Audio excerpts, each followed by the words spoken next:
Here on Tech Today, we love covering innovation.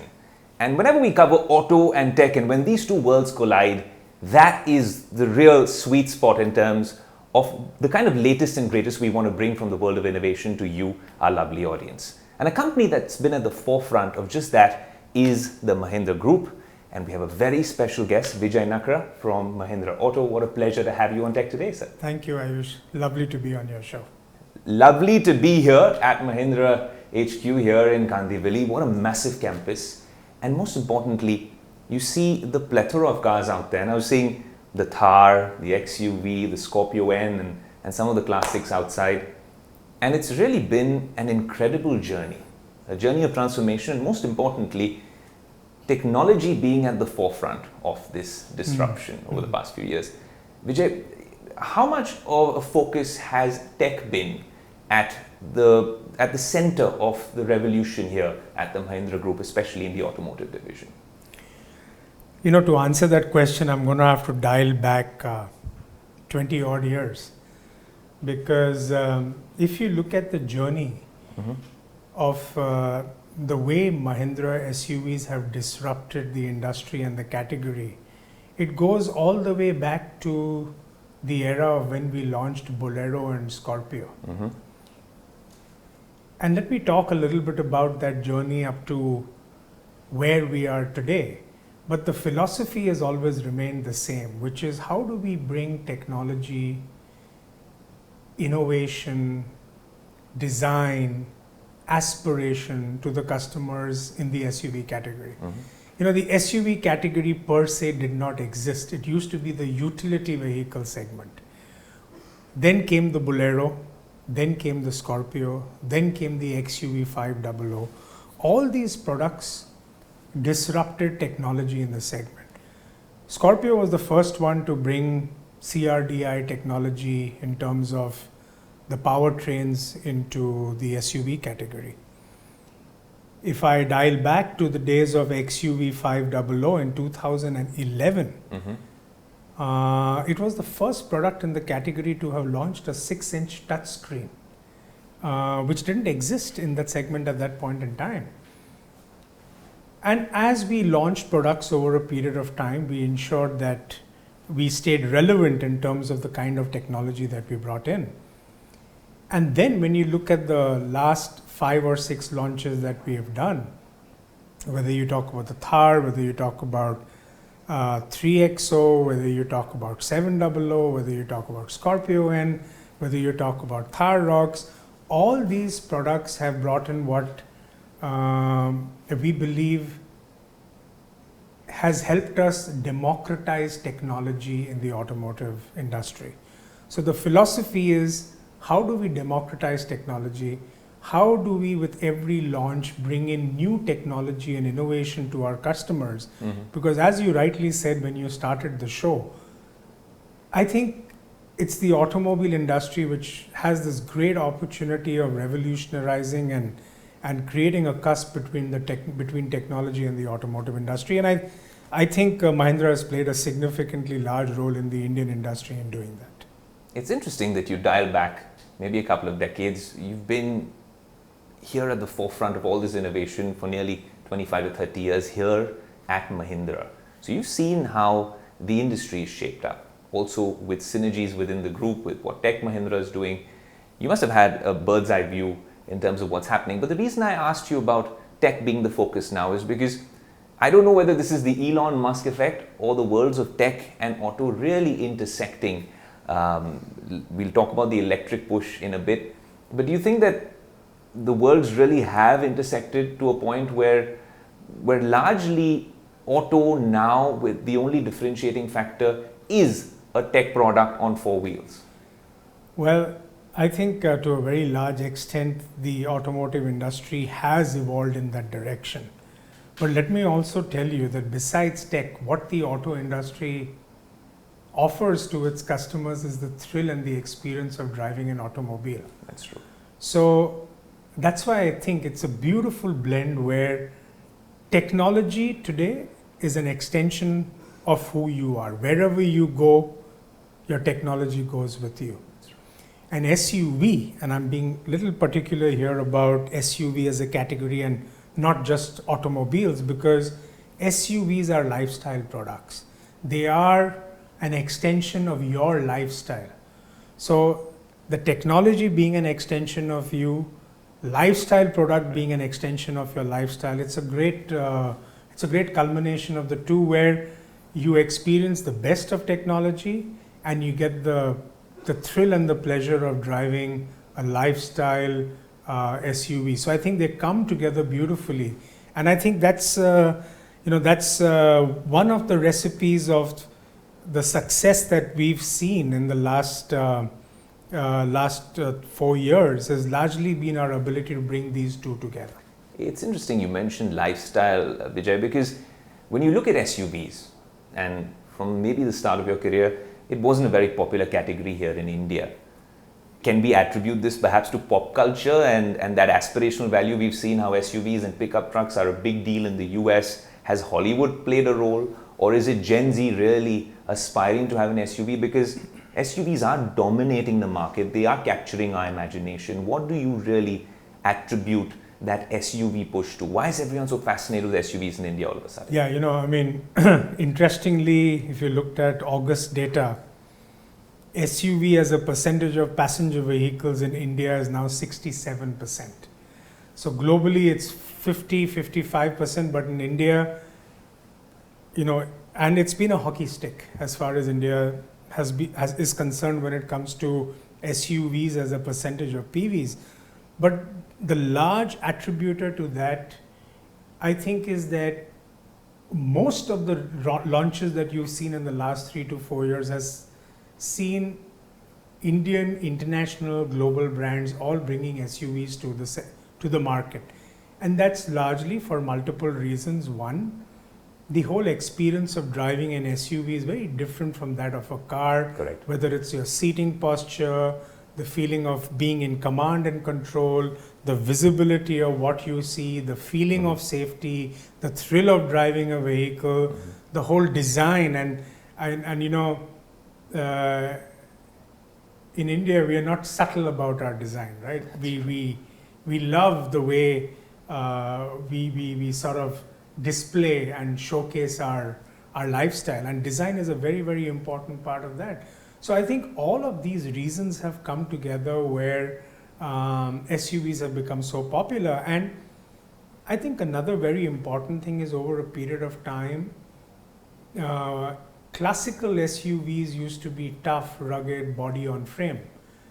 Today the definition is very different. There's a very thin, blurred line between what's a passenger car and what's an SUV. So you have monocoque, you have SUVs in all shapes and sizes. So the definition of SUV per se, along with the psychographic and the emotional appeal of consumers towards vehicles of this type, have all come together to really explode the category and bring it to where it is today. That was actually my next question, Veejay, which was, we talk about sales numbers and how SUVs are doing well, but in the traditional sense, what an SUV is, and also a lot of automakers really, in the subcompact, the compact space, for a traditional auto enthusiast, those are not SUVs. I think largely through the Mahindra lineup, if you look at the Scorpio N, the Scorpio, you've mentioned the Bolero earlier as well, the Thar Rocks, this is what seems like an SUV as opposed to a much smaller vehicle now, I think. But even, is that also pressure automakers are facing to really conform to this SUV stereotype? Because some of the SUVs that a lot of automakers call SUVs aren't necessarily SUVs. No, but that's true. I mean, I think ultimately it goes back to the preference and the choice from a customer's perspective. An automotive industry or an automotive equipment manufacturer may want to define the product in a particular way, but ultimately it is what the consumer sees and what the consumer wants. While you took the names of 5 of the products, I think there are 2 or 3 other extremely successful products we've had which are not the traditional classical body on frame SUVs. I mean, XUV 500 was a monocoque, XUV 700 is a monocoque, XUV 300 was a monocoque, XUV 3XO is a monocoque. So from that point of view, like I said, I think one shouldn't one shouldn't get categorized by the classical frames and definitions of SUV. However, having said that, as far as M&M is concerned, we've kind of created a distinction of what, even in this broad definition of SUVs, is what gives our product that SUV character. And if you look at the kind of design, and there are multiple elements to it, so let me just cover a few of them. Sure. When you talk about the design, you will always see that our vehicles are a higher standing vehicle. The tire sizes are bigger, the ground clearances are higher, the seating postures are of a different, more commanding. The powertrain that we offer are global best today, which are our own indigenously developed powertrains of both diesel and gasoline. So the kind of torque, the turbocharged power, the thrill of driving, the refinement of the handling and the noise, vibration and harshness, I think we've brought in all these characteristics together to create a portfolio of products which are distinct from what other competitors believe that they offer as SUVs. So staying true to the category, but at the same time creating what is distinct and is something that is appealable to a much larger audience base. We touched upon definitions and some of these products, iconic products for M&M as well, but around the world, and now in India as well, there's this sudden trend and push towards electrification. And I think it's fascinating to see how that sector is shaping up. There was a big song and dance about it, certain policy announcements, then we saw the change with FAME subsidies. And globally also, we've seen EV sales sort of slow down in terms of what they had picked up and the traction they had gained. Do you think that India really is an outlier in terms of a market, because people are still buying EVs here, but penetration is low? Do you see this as a sector which is genuinely going to grow in the next few years, Veejay? Yeah, so I think your statement in the second part of your question is partly the answer, that when you talk about the global EV industry, they are at a certain level of penetration. They have received a certain level of support to get them to the level where they are. If you look at India, our EV journey started back in 2018, which is where the Honorable Prime Minister said that we want India to focus and become a nation of manufacturing EVs, make in India for the world. Then we saw the FAME policy come in, then we saw the PLI come in 2021. So it's only been 5 years, number one. Number two, if you look at the Indian automobile EV market today, the kind of offerings that are available to the customers are largely ICE products converted to electric. The true benefit of born electric vehicles, India is yet to see. And Mahindra & Mahindra is going to be one of the first in the market to bring out a range of electric origin SUVs in the country. And I think once the customer today has to pay a 20-25% delta over the same ICE product only for an electric powertrain and for a few features. But I think with born electric vehicles coming, or electric origin vehicles coming in, we are only in 5 years of the EV journey in the country. I think we need a little bit of support to continue as far as the policy framework is concerned, while all the automotive manufacturers are doing everything to bring the right products to the market, which will take care of many of the category concerns, whether it is range anxiety, which to a very large extent is one of the key concerns, fast charging, the kind of technology offerings on the EV range of product, the safety and security from a chemistry and the electronics that the products will offer. So I think a lot of that will be addressed by the automobile industry, and policy support from the government, especially after everything that they've done, and now the recent policy which announces 2,000 crores of support towards public charging infrastructure. Yeah. I think once that plays out, once we see a lot of new technology products coming into the category, I think we are just about at that cusp for the EV industry to take off in the country. It's interesting you mentioned that there is some level of onus on, auto manufacturers as well and OEMs, because in my head, apart from a bunch of product things that you mentioned, like fast charging, addressing range anxiety, better battery management, thermal management and optimization, another thing which I find interesting is there are some luxury automakers now who are talking about addressing concerns about pricing and resale value, assured buybacks. Is this something that, perhaps even at the Mahindra Group and across the ecosystem, we will see a lot more now as well? So, firstly, it's great the kind of innovation that's coming into the category, because any category to explode needs 2 or 3 key ingredients. It needs great products, it needs innovation, it needs the right pricing. Mm-hmm. So I think a lot of this is now coming in place, as we've seen with some of the recent launches of a lot of the OEMs. So it's really welcome to see that happen.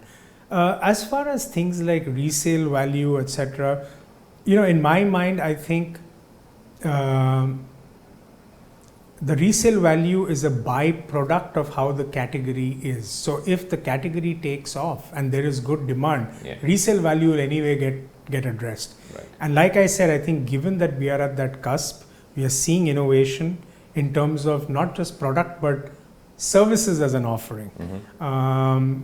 So I think all of this will come together, and as the penetration in the EV segment increases from low single digit to double digits over the next 5 to 7 years, it will address a lot of the anxiety around charging, resale value, and battery. There's also a bunch of companies that are talking about battery as a service. Is that something that is a passing trend, maybe a fad, or something that can genuinely, according to you, lure buyers, make it a lot more affordable, the whole proposition of buying I think an EV? it's early days, but I think it's early days to address that, because there are some customers who look for an end-to-end solution. Yeah. But I also think what's going to be important is how financially one is able to structure the product for the customer.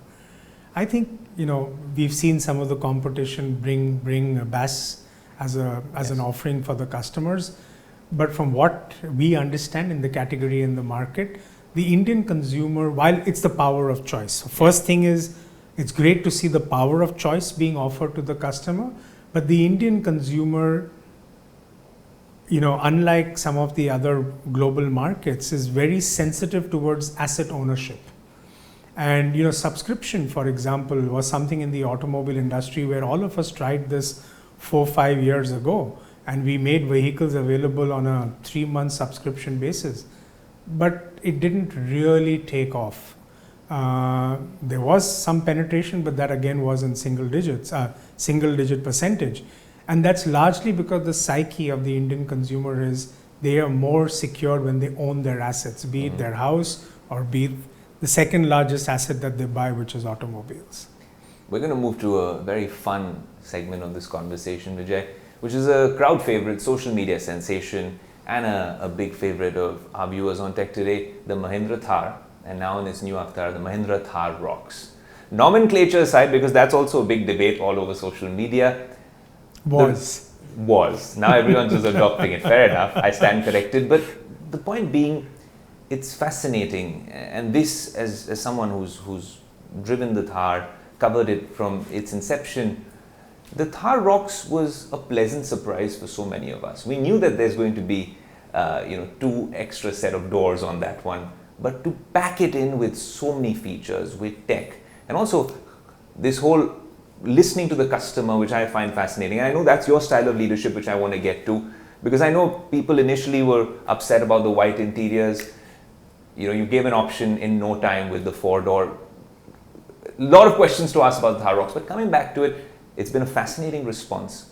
But is this exactly, has it all panned out the way you had planned over the years? No, I think firstly,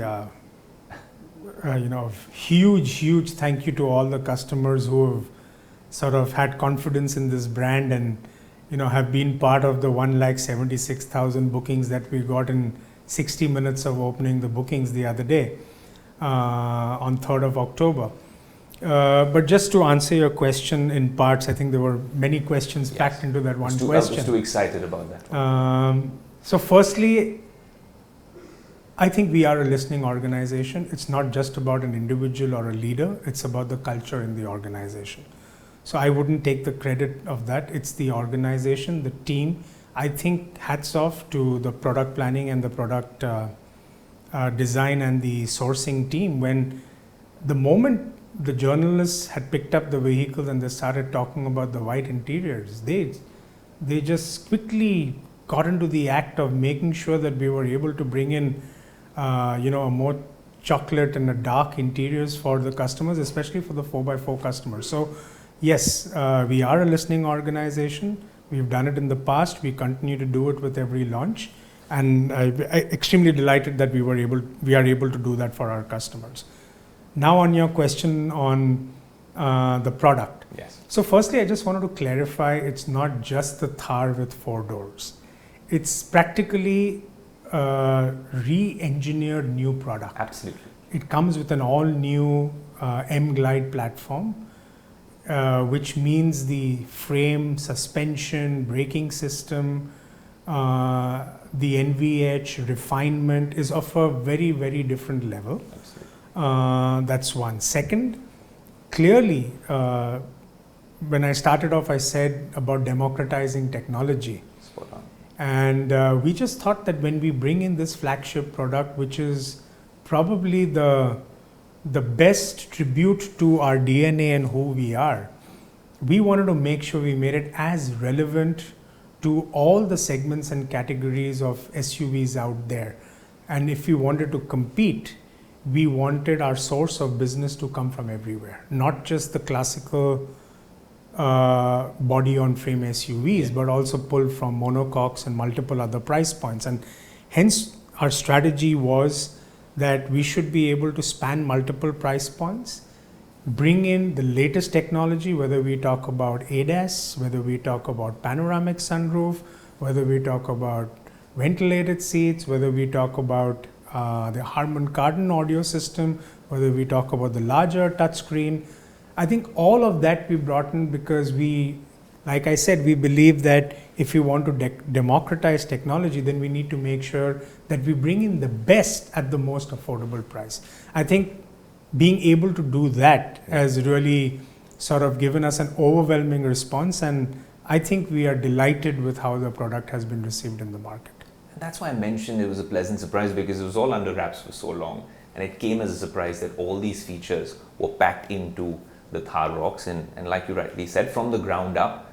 But then I just want to flip the coin on that one. When you're sitting down with the leadership team and trying to plan something like the Thar Rocks, it is a lifestyle icon in its traditional avatar. It has been for the longest time. Does that become a little bit of added pressure or a headache to make sure that you can live up to that badging and also then create something new from the ground up? No, look, it's always a challenge of how you take an icon like Thar. I think even if I dial back to 2020, the Thar was born in 2010. The Thar then versus the Thar in 2020, we had moved up exponentially in terms of the technology, design, engineering, and what the product had to offer. So clearly, when we were getting to Thar Rocks, for us, like I said, it was not just about adding 2 more doors to the product, but about offering a very well-rounded engineered product, and while we do that, also bring in enough differentiation on the design. So you see the grille has changed. If you see the lamps are different. If you see, Pratap has brought in the whole element of it's not just a straight door. When you look at the second row, there is a rib that he's brought in as a design angle into the product. So I think a lot of it was done so that we are able to carry forward what is the strength of the brand, build on it, and then take it to the next level. On the design front, Veejay, sorry, just if I was to go back, if you look at any of the products which carry the lineage of the brand, whether you look at even besides Thar, you look at Scorpio. Today we have the Classic and the Scorpio N. Correct. They are totally different products from an engineering and a customer segment point of view. And a very similar thing, we had XUV 500, and when we launched the XUV 700, it was a totally different product. Absolutely. So I think the understanding of what's the DNA of that brand, keeping what's core to the DNA, but being able to innovate, redesign, and transform the product to make it more relevant to a much larger segment and an audience is something we've been doing successfully over time with all the brands. You mentioned design. I've always been curious with some of the prowess for the Mahindra Group globally and acquisitions that have happened in the past. How much of the learnings from some of those global teams have really weighed in on the design elements with the newer launches for Mahindra? Look, we've had partnerships and alliances over many years. Yes. There always is a learning that comes from any alliance or partnership for both parties. But there's no doubt that a lot of our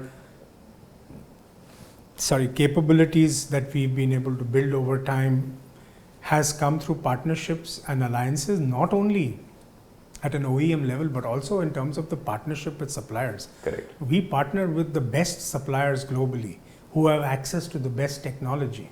Yeah. So we work very closely with them even to build that as a capability set. But there's one thing that I definitely would want to say, that now having our product development center down in Chennai at MRV, our software center in Coimbatore, our global quality scaled manufacturing facilities in different parts of India, including Jharkhand, where we have the biggest plant, the design center in UK, and an engineering center in the US. We have built our own capabilities in-house to be able to produce global standard products. And I think that gives us a lot of pride and joy that as an Indian brand, today we've come a long way to become an Indian multinational. And truly make in India, Chennai, Coimbatore, and Jharkhand, the three C's. Jharkhand, Nasik. So, the main Igatpuri, three C's you mentioned, from there to create this global product. Because now there's waves that Mahindra has been making in markets like South Africa, Australia.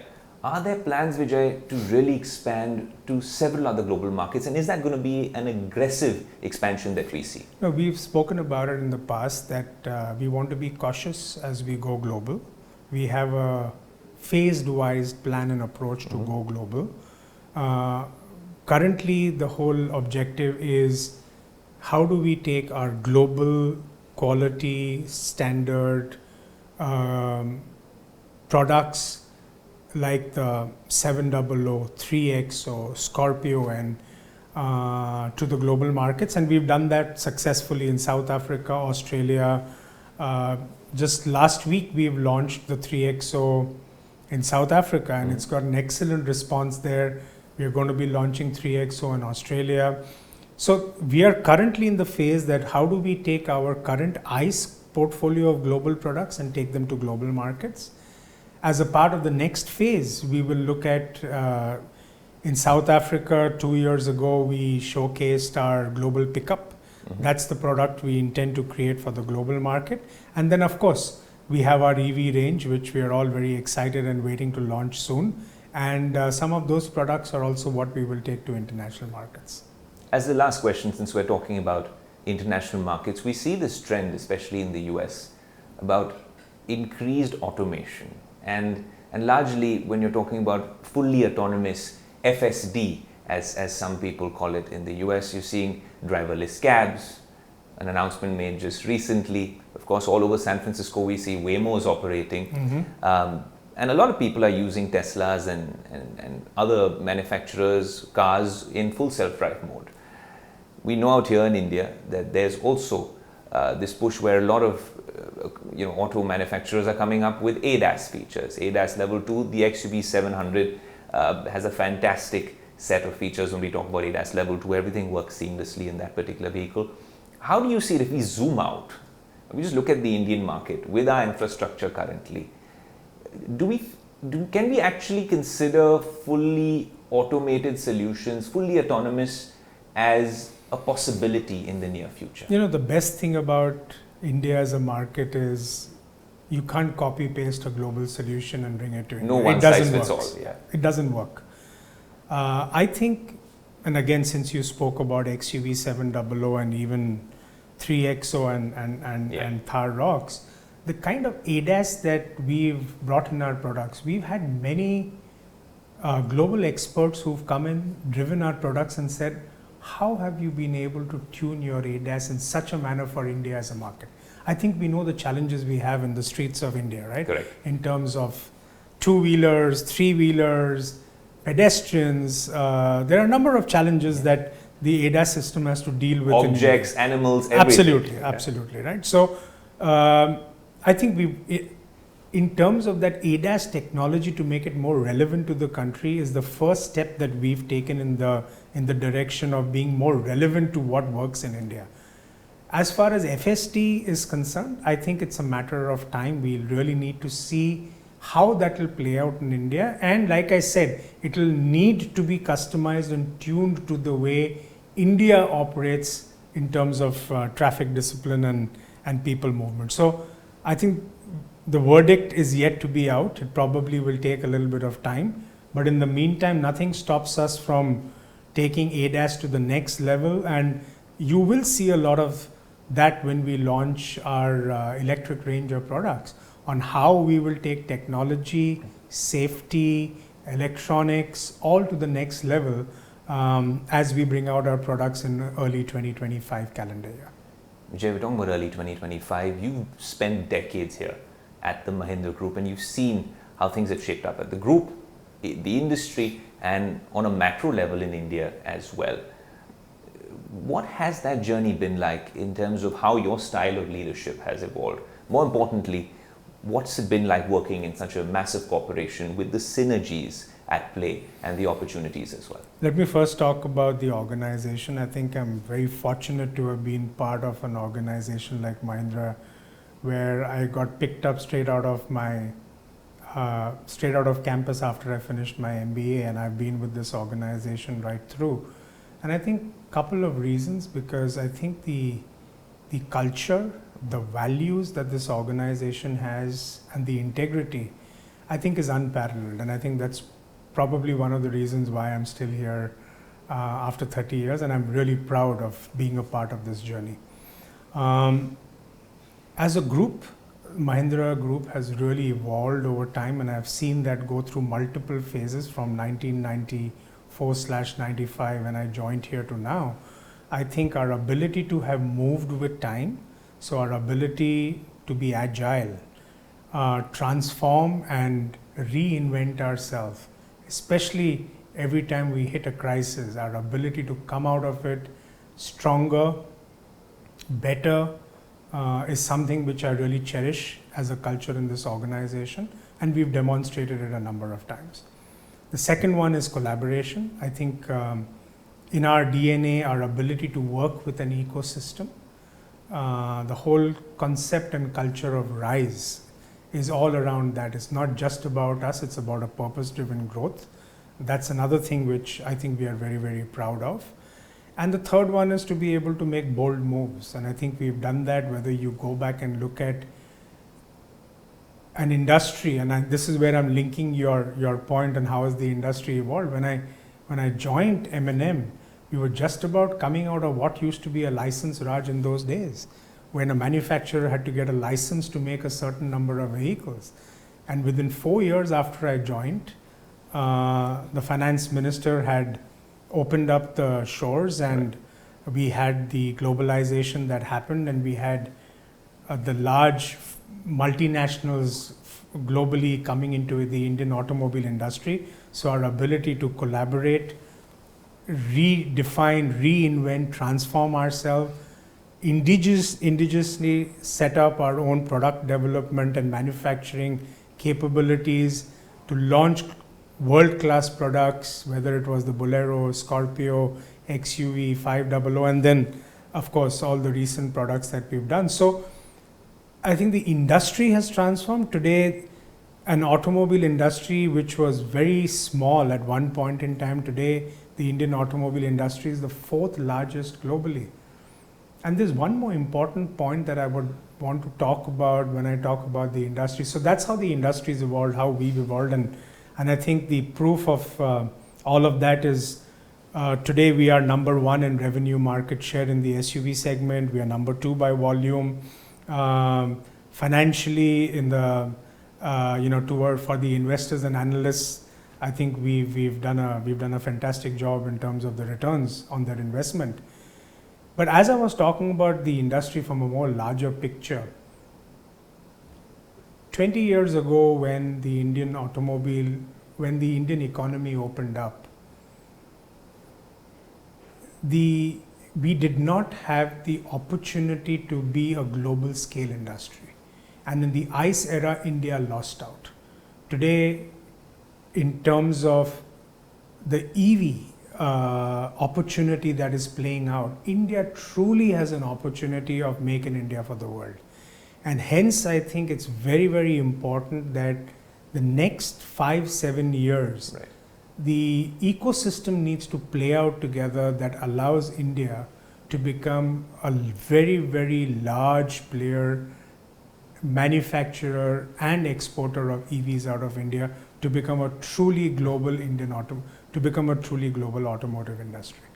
Thank you so much, Veejay. I think those are some fascinating insights from a very illustrious career, and some of those pearls of wisdom, and the exclusive nuggets that we got about some of our favorite products from Mahindra and Mahindra have been an absolute game changer. Thank you so much for chatting with us. Thank you so much for having me. To maybe do this next time with you when we're off-roading in the Thar with the dark interiors. Will be a pleasure. What a pleasure. Thank you so Thank much. You so much. Thank you. Cheers. Thank you.